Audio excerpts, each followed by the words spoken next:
It's so amazing to be here today. Zach, I met you a couple times before in Dubai, and this has been few months, and we have seen so impressive progress with World Liberty Financial and with like all the project we are doing here.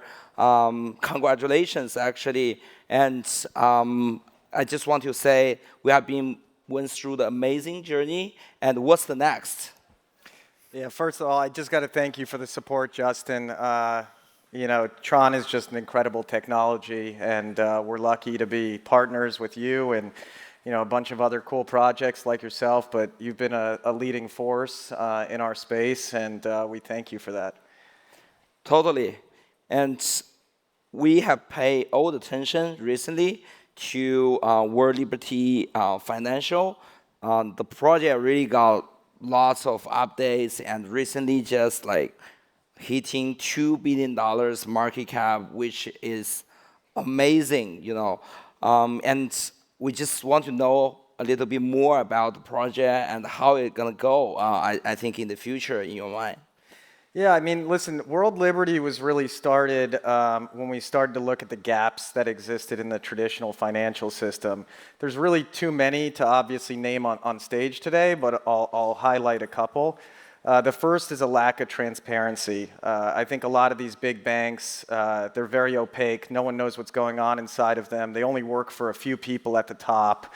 And frankly, they're ripping off their customers. The second is accessibility.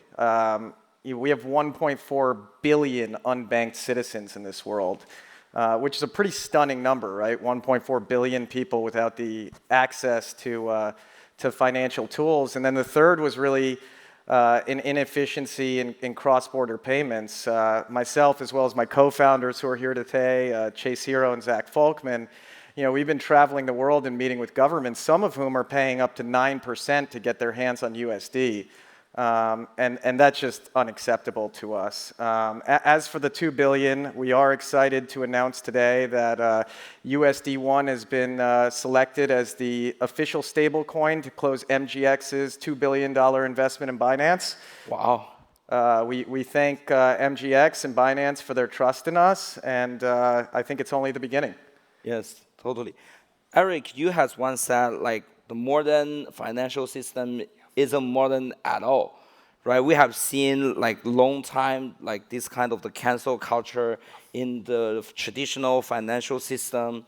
Can you tell us about your experience and your angle on this topic and how we can better like shape the financial system? So my entire life was in the modern financial system, and as Zach just said, it works really well for maybe the top 1% or the top 0.1%, but it doesn't work for the rest of the world. And it's a system that until my family got into politics, I didn't realize how fragile it was. And the second you start saying something that goes against the system, they'll cancel you, they'll ostracize you, they'll come after you. And it's really amazing. That's actually what caused me to find cryptocurrency, right? I'm a hard asset guy. I've built buildings all over the world. It's what I've done my entire life. And they came after us like animals because of politics. Coincidentally, they were actually going after the crypto community. The exact same people that were coming after us were going after the crypto community. And so, sometimes they say the, enemy of your enemy is your friend. And that's exactly what happened. All of a sudden, two people, came together. That's, kind of the real estate world, people who believed in great assets. And obviously the crypto community, also another great group of people who believed in hard assets. And these assets have become the greatest complement to one another, right? Real estate's illiquid, it's hard to move, it's really only accessible, at least on a large scale to kind of very few. It's very static in terms of location. Then all of a sudden you go to cryptocurrencies, which is immediately liquid, easy to move, accessible to anyone, and you actually realize that cryptocurrencies become the greatest hedge in the world to kind of hard assets. But what it made me also realize is how absolutely antiquated and broken the modern financial system is. I mean, why is it that it takes, Chase Manhattan, why is it that it takes them 90 days to issue somebody a loan? Somebody wants to go get financing, they want to go buy a home. And this is true of banks all over the world. Why is it that it takes 90 or 120 days to go get a loan from a financial institution that you've spent 25 years banking with, right? They're doing paper forms, know your customers, right? They've got the most beautiful logo. on these buildings all around the world that are looking over the streets, right? And what are they doing? They're pushing paper forms out there, things that could be done on blockchain instantaneously, things that could be done cheaper, faster, more, efficiently, using modern finance. Every single week, I'm chasing a wire transfer. The SWIFT system is broken, and it's going to be replaced by cryptocurrency. But why is it a Friday afternoon at 4 o'clock in the US somewhere, I'm waiting for a SWIFT wire transfer to come in when, right now anybody could move, Bitcoin or USD1 or any other, kind of form of currency across the world in a matter of seconds. Again, cheaper, faster, and more transparently. Guys, our system is broken. Modern finance is absolutely broken. And so when the banks came after our family, I'll never forget it. We became the most canceled people in the world, all because, we're associated with politics in the United States. And honestly, I really do believe that cryptocurrency, and certainly our venture into cryptocurrency, is going to make the big banks regret that. And I believe that the crypto world is going to take over those big banks. I think it's going to leave them in the dust. And I think it's going to change our modern financial system forever. Justin, they say... Thank you. We like to say at World Liberty Financial, pigs get fat and hogs get slaughtered. Yes, yes. World Liberty Financial is definitely, I think, one of the great examples, right? We can use World Liberty Financial to shape the world and really change the financial system. And we're going to leave them in the dust, right? Like, if they didn't join us sooner or later, right? That's right. They can either, listen, I think they have two choices, right? They can either turn their big container ships around, which, might take them some time, or they can get left behind in the dust like you're talking about. I think time will tell, which choice they make, but hopefully they're on the right side of history. Definitely. Yeah. I think it's actually almost hard for them to turn their container ship around because their entire business model, right? They're so antiquated and they're so big, to Zach's point, but their entire business model is to run arbitrage on fees that become redundant in kind of a crypto environment. I mean, try and send money from New York City to Abu Dhabi, right? If you're a U.S. citizen, what bank branch do you find in Abu Dhabi that you can send the money? And then, what's the currency conversion rate between the U.S. dollar, and here? And do you trust the person on the other side? And can you communicate with that person efficiently? And how slow is the SWIFT transfer system going to be? And how many fees are going to be taken by the issuing bank and by the receiving bank and by the currency conversion and whoever processes the technology? And what crypto does, it actually makes that whole process kind of redundant, right? And that's why I kind of really believe that if the banks don't embrace this, if they don't buy into it, if they don't embrace crypto right now, they're just going to be extinct because you're actually eliminating their function. It's almost like old school film in a camera. I mean, in the digital age, you just no longer need it, so it stops being used. And I think that's what's going to happen to a lot of the big financial institutions. They're literally just going to stop being used because the system that they're implementing is slower, more costly, and obviously not innovative. Frankly, it hasn't changed since, the 1970s? Yes. Small updates, but exactly. I mean, crypto, in terms of the technology, is advancing 100 times as fast as these big banks. They can't keep up with the people in this room. And so there's nothing that would actually bring me more joy to see some of those banks that came after us so viciously and came after so many other people, many of the people in this room so viciously, kind of fall to the very people that they came after. Oh! Exactly, and also one of the topic I think we, in the crypto world, we really have is transparency, right? Like whatever it happens on the blockchain, like instantly. I recently see the confidence rate for the institution come to really low, like in United States. You see bank just go bankrupt overnight. Nobody knows what's going on in the bank. In the Hong Kong, you see the trust just move $5 million around and the customer don't know even what happened, But on blockchain, it will never have this kind of the thing happen again because all the things, everything will be transparent on the blockchain.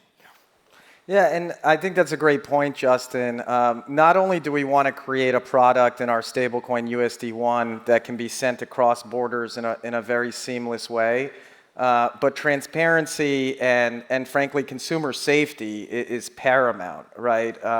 I don't think that our industry can afford many more of these, scams that you're referring to. Yeah. So I think you'll see that USD1 will become the most transparent, the most regulated stablecoin in the world. I think that you guys will be quite pleased with our monthly attestation reports, our monthly audits, et cetera. And I think that's actually something that should be required, right? Exactly. And frankly, it's a much better system, right? Our digital dollar is backed 1-to-1 by short-term treasuries and cash equivalents. So you tell me where you'd rather keep your money. Something that's backed 1-to-1 by treasuries and short-term cash equivalents, or something that's fractionally backed by you don't even know what. Exactly.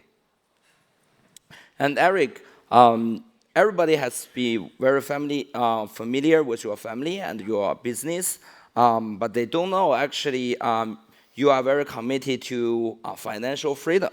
So can you talk a little bit about this topic and like how we can use like World Liberty Financial to really realize this value? In 2019 and 2020, 2021, I started getting letters from some of the biggest banks in the world. These were banks that, we had done business with as a family for, in some cases, 20, 30, 40 years. Your accounts have been canceled, right? And this is in the United States of America. This is, the superpower of the world and, the most advanced economy of the world. And I'm saying this, they're saying, this isn't even possible, right? It was kind of that woke cancel culture movement that spread across, so much of the world. Other than, frankly, the Middle East, they've done a great job keeping that nonsense out of here. I really applaud you for the Middle East and really the UAE has done an unbelievable job keeping that out of there. But you realize how susceptible people are really to kind of one person sitting in these golden towers overlooking these big cities. If they don't like you, they can destroy your life. They can destroy your business. They can destroy your livelihood. They certainly tried to do that with the Trump organization. The good news about us is we had enough zeros behind kind of on our balance sheet, and we had a loud enough voice that they couldn't kind of get away with it. But then you start going around to industrial countries all over the world, developing countries all over the world, and you realize that so many people on this earth have zero financial freedom, right? They don't have the balance sheet. They don't have the zeros. They don't have any leverage whatsoever. If I'm trying to get a loan for a building, I can go out and I can call the CEO of one of these banks and say, listen, you're gonna drop the interest rate by 150 basis points. We're a big account. We'll give you deposits. We'll do this, right? And we can negotiate great terms. Try and be an individual in Zimbabwe where you have 1,000% inflation, every single year. Try and negotiate terms with a lender, right? They can't participate in the modern financial system. It's not even accessible to them. Then take so many of those countries that don't have technology, that don't have the benefit of these big, beautiful screens and laptops and everything else. Their only connectivity to the world really to the digital world becomes the one item that virtually everybody has gotten in their pocket now, whether they buy it outright or they finance it through these elaborate programs, but that's ultimately your cell phone.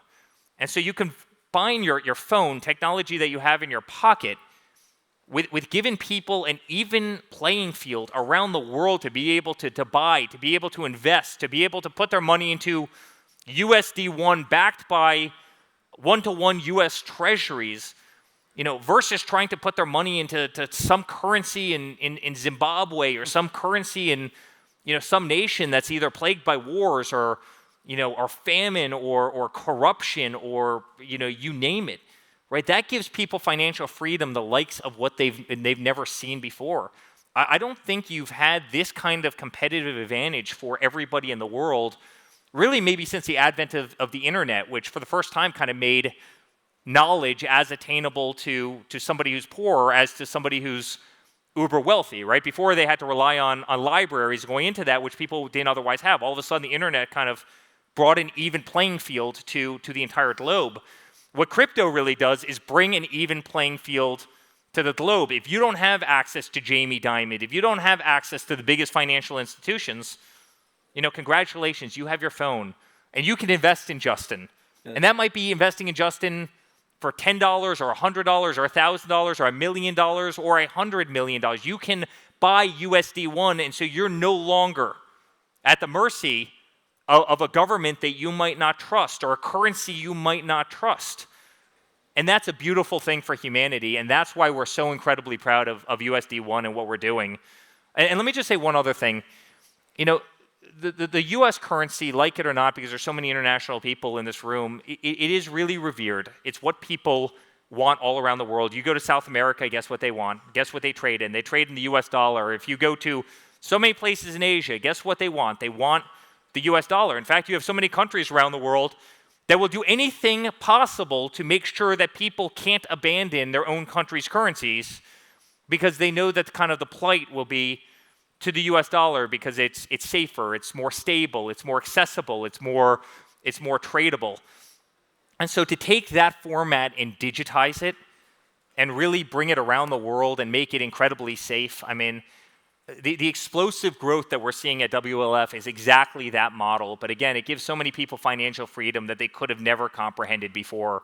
And that's why this project has the legs. That's why everybody's talking about World Liberty. That's why everybody's talking about USD1. Yes, totally. I think it's really echoes like our value when I first create TRON, create the crypto ecosystem. We are here for the financial freedom. It's not here for the money, right? Because for most of the big banks, they decided to not onboard those customers because they feel like there is no profit to be made on those customers. They are not like thinking we need to bring like 7 billion people on Earth into the crypto ecosystem, into the financial freedom. And for myself, I'm really honored we can collaborate with USD1 on launching this stablecoin to further make this available to 7 billion people on Earth. Yeah, and I guess you just let it slip, but it's a good time for another announcement that we will be natively integrating USD1 on TRON.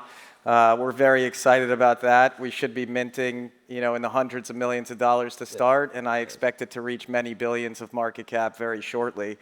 But we're just incredibly grateful for your support. I touched on it earlier, but it's 1.4 billion unbanked citizens globally. And that's just what they report on, right? I'm sure there's many others in that category that are what we call underbanked.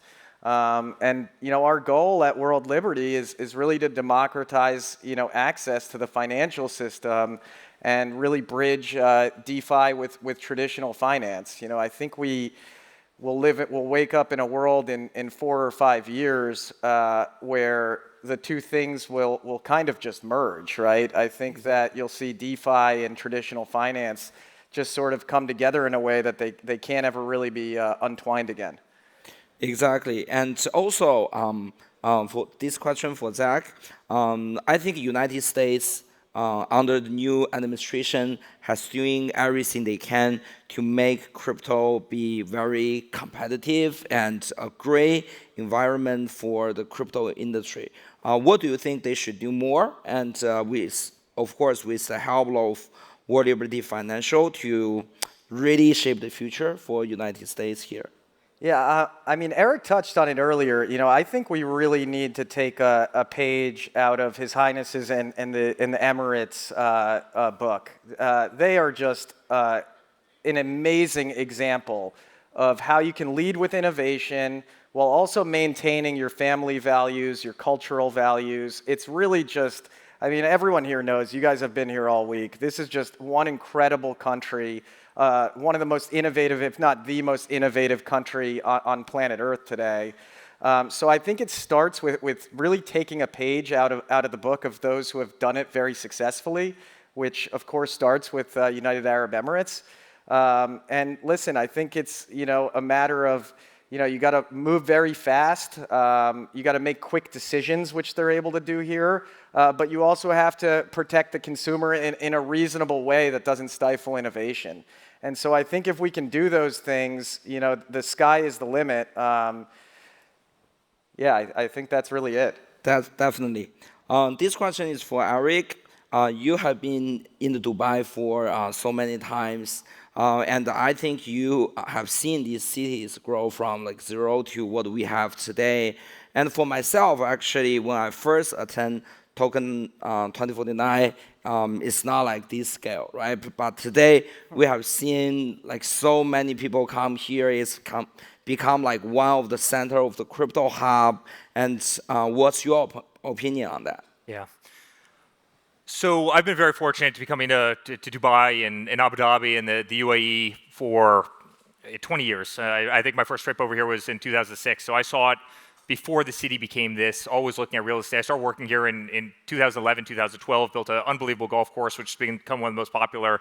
We just announced Trump International Hotel right on Sheikh Zayed 2 nights ago. It's going to be one of the most beautiful buildings in the city. And I always say that the rest of the world has to be careful of the UAE for one reason. They always arrive at the word yes, which is a beautiful thing, and they do it quickly, right?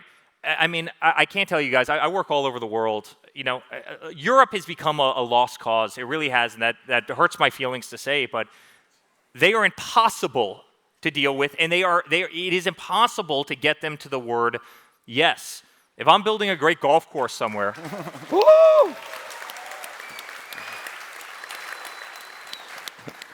we love Ireland. I'm building a great golf course in Ireland. I want to move 1 green. And there was a microscopic snail, I kid you not, they put us through hell for 7 years, you know, hundreds of thousands, if not millions of dollars. I want to move 1 green over. At the end of the day, Ireland said yes, and you know who came in and said no? Brussels, because, guys, the bureaucracy kills countries. And there is no bureaucracy here. If they love an idea, if it's a good idea, if it's a smart idea, they say yes. We got permits for a building that's 1,150 feet tall with the highest swimming pool anywhere in the world. It's going to be in the Guinness Book of World Records. We got permits for that building in 1 month because they love the concept, they love the idea, and they were willing to say yes. And listen, America is 1,000 times better than Europe, but just to the entire Western world. And by the way, my mom's European. It like hurts my feelings to say that, right? Like I don't want a dog on a, but literally they're impossible. And you know, one of the things over here, the country also looks forward, right? You know, so oftentimes I'll travel around the world and. You know, 1159 BC, you know, this happened on this very site. It's like, you know, you come over to the UAE, you come over to Abu Dhabi, and the leaders are saying, you know, this is what I want to be in 30 years, not what we were 2,000 years ago. And I think that's really beautiful. And I think it fits in so well with this crypto conversation because all of us are looking ahead. Guys, the rest of the world, they don't know what's coming. They still don't get it. I have a friend who runs a big bank in Connecticut, and like a year ago, he looks at me, he goes, cryptocurrency, that's funny money. It's all funny money. You know, Bitcoin's funny money. Stable coins is funny money. And then a couple weeks ago, he came up to me. It was one of my best friends, Jeff. He came up to me. He goes, hey, you know, how do I invest in cryptocurrency? I really want to get involved in World Liberty Financial. I really want to get involved with Bitcoin. I really want to get involved in the crypto world. And, you know, he was telling me a year ago to invest in treasuries and fixed income. And, you know, and by the way, these are brilliant people. These are people that are... We are in the dial-up phase of the crypto revolution right now, guys. And the people who are going to make it big are the people who are seeing it today, not the people who see it in 5 years when, you know, half the explosive growth has happened, right? Abu Dhabi, Dubai, they're seeing it today. They're seeing what the future is. The United States, because we finally have a good leader, which we didn't have over the last 4 years, but the United States is seeing that the financial world has to progress. I mean, guys, it's a joke. Why do banks run 9 to 5 Monday through Friday with an hour-and-a-half lunch break? Right? I mean, it doesn't make sense. Why is every single big banking building filled with thousands of people who are literally taking out trash, filling refrigerators with bottles of water? Like, why are those people necessary? In a modern world which can work 24 hours a day, 7 days a week, and do so faster and cheaper for the end consumer, right? And that's what we're realizing in the United States. That's what's being pushed in the United States. That's what's being pushed in the UAE by people who can see that the old financial system is broken and it has to be fixed. Go try and fix this problem in France. God bless, everybody loves it, right? But go try and fix this in societies which always have the aversion to the word, no. They don't want to get to the yes, and if they get to the yes, it takes way too long. And I'm telling you, the countries that can move quickly, the countries that are nimble, and the countries that have some foresight are going to win this race. And the Gulf is one of those areas in the world, specifically right here. And America is the other part of the world, and together I really believe we're going to win the crypto revolution.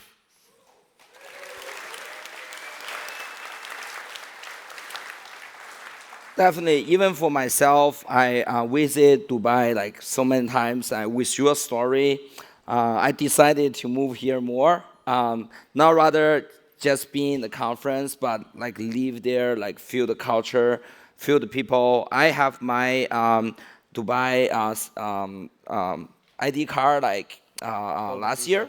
Yeah. But actually, it's way faster to get it from DMV in US, like back those days.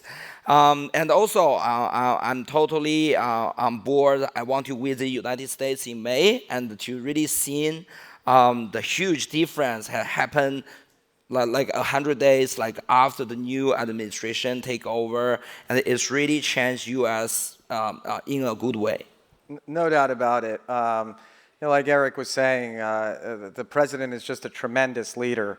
And when you have good leadership, good things happen. And that's why this country is what it is. That's why the UAE is one of the most successful countries on the planet right now. They have tremendous, tremendous leadership here.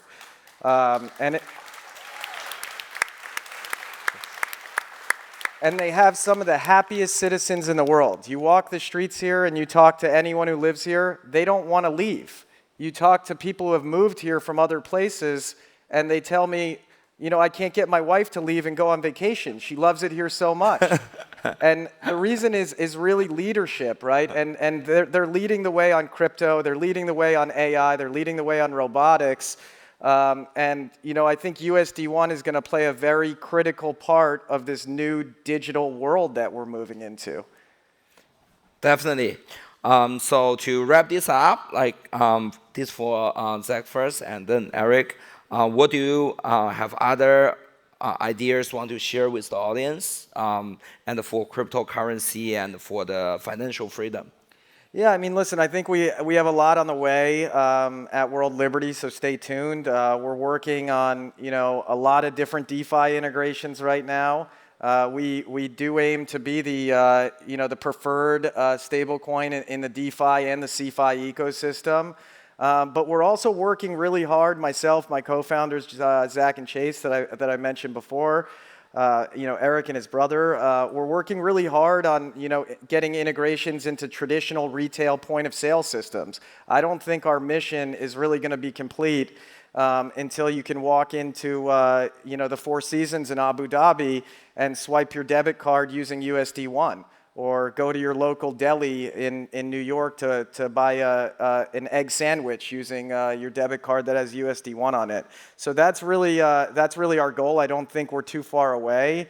And again, thanks for all the support, Justin. You've been instrumental in our success. So thank you.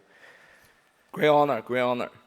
So Zach almost got punched there because you're not going to be walking into the Four Seasons using USD1. You're going to be walking into Trump International Hotel and Tower. I said Abu Dhabi, not Dubai. I can't believe that. I said Abu Dhabi, Zach, not Dubai. What the hell? Come on.